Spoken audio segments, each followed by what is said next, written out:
Our little project that we run here in L'Oréal, it's very similar to the Road to Inspire. It's been quite a road and quite a journey for us. So a little bit about the project that we're working on and the instance case is, yes, I'm part of L'Oréal, which everyone's like, wow, that's great. I'm part of the professional products division. So our project is dealing on customer education. This is all self-learning. There's no mandatory learning on here. So it's one hub that our audience can actually come and explore, engage, upskill themselves, discover new content, and really engage as part of the community. So as part of L'Oréal, this is for our customers. Our internal HR system is very different. What we have really modeled our whole project on is on our stylist. So really the audience that we're dealing with is any stylist, any colorist. So yes, your hairdresser that you'd go to for your haircuts and your colors, that is our audience. We're targeting them. Trainees and apprentices, so people that haven't actually started the work in the salons, they're still at beauty colleges and they're desperate for information. The owners and managers, so that becomes a little bit more like a traditional sense. They want to assign learning to their actual employees, but they also want to grow their business as well. So it's a resource hub for them to be able to get business content that's relevant. And then obviously our internal team of experts, artists and educators who are facilitating our education. And if we look on the road that we have been on, we started with Docebo a couple of years ago. And the project itself was the transformation of our education. When we started, those experts and educators were training in over 300 academies. We're in 65 countries physically delivering our education. So we were 92% of our education at that point was happening offline. So by introducing Access, this was the transformation of not just going digital, but the transformation of our headspace and our education offer, and really our customer education offer. So the type of content that's on there, we look at their needs, very similar to you guys. We break it down. It's into skills content, service content, and business content. And we offer that over 4 levels, whether they're intermediate, beginners, right through to experts. What we've found now, though, is now that we have our offline data and we're now transitioning to online data, this is really starting to mold and shape the way that we deliver our service offer to our clients, because education is part of our DNA. It started 120 years ago with Eugene Schuler.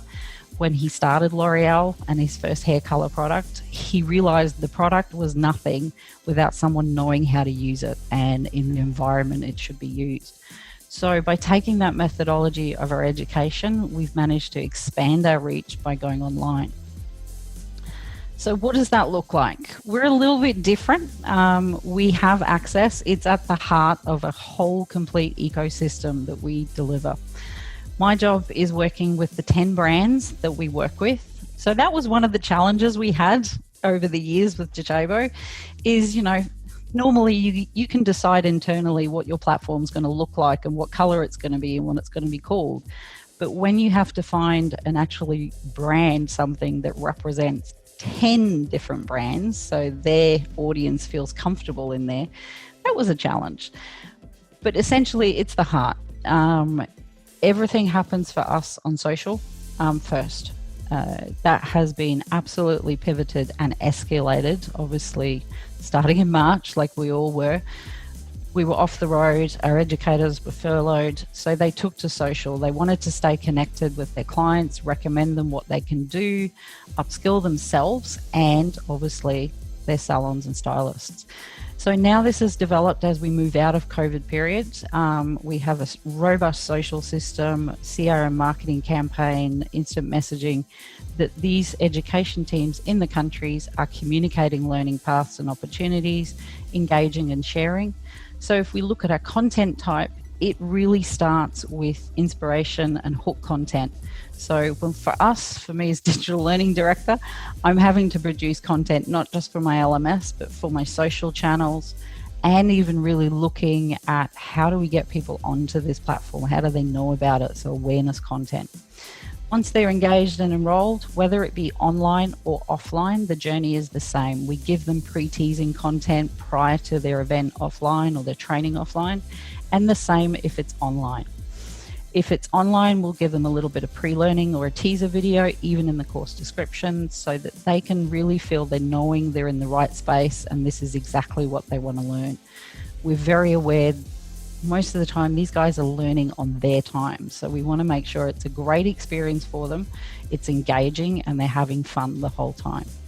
Learning formats are pretty well the same as everyone here. If it's offline, very traditional formats. We're looking now at expanding and doing different more experiential learning because of our rapid growth online, and they are normal MOOCs, SCORMs, HTML contents, podcasts, and then webinars. Webinars are through the roof for us. We offer 4 different levels, whether it be small, intimate, hands-on classes, whether it be webcasts like this, where there's people being interviewed and showing in different skills.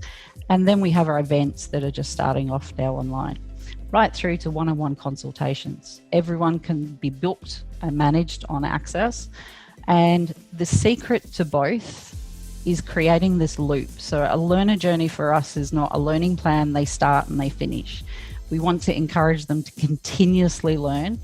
And the secret we found is bringing them back to Access, whether they've been on offline journeys or online. They have to go back on. They'll do a recap material, they'll certify, they'll do their MPS and their survey results back to us. And every piece of content has been finished with the call out or the call to action to share and celebrate. And this has gone crazy, especially during COVID period. They are sharing their special exclusive posts that they get for social, because we've got to remember our audience, they're marketing to their clients as well. So it's super important for them to say, hey, ask me, or order this now, I know about it, I'm the expert. So that then feeds the advocacy loop. Their audience sees somebody, their friends or their colleagues go, hey, I want to learn that too. So they're dragged in and into the loop that they go. So our Docebo sits right in the middle. We have Access on social on all channels. And then our 10 brands have their social as well. So the whole ecosystem is calling out to go to Access. What does it look like? Our setup, it's a big project. It's 10 brands, 80 countries. We have one direct URL, which helps us with any marketing campaigns. We can do marketing at a global level and call out to one URL. They're then directed to 80 different instances. And this is a secret for us compared to our competitors, because everyone has online education now. And generally, if it's global, it's just translated. Doesn't necessarily mean it's too local or too relevant to a hairdresser in Brazil. It's completely different, their trends and series needs, compared to us here in Paris or back in my home country in Australia. So it's super important that we have our global content that then gets loaded into their local country platform, and that's where it's supplemented with all the country's local needs and animations and campaigns and webinar series. So it's managed globally and locally. We have quite an extensive team here in Paris, which I'm part of. We have our content creators around the world in the 10 brands. So they're producing global content as well as then into their country teams. And the country teams are uploading content just like we all are, creating their own local instance and animating it. But then the secret also for us in this transformation and throughout this journey with Docebo has been our GEM team, because having such a huge education force, we need to transfer them and upskill them through Access. So our focus this year has been huge on making sure they know how to facilitate online so they can have engagement online just like what they were used to in their salons, academies or colleges. So all of us work together on this project. The tool is Docebo at the heart. And really for us, some stats, we're in 80 countries. We're outdated, Rob. It's 226,000 users today.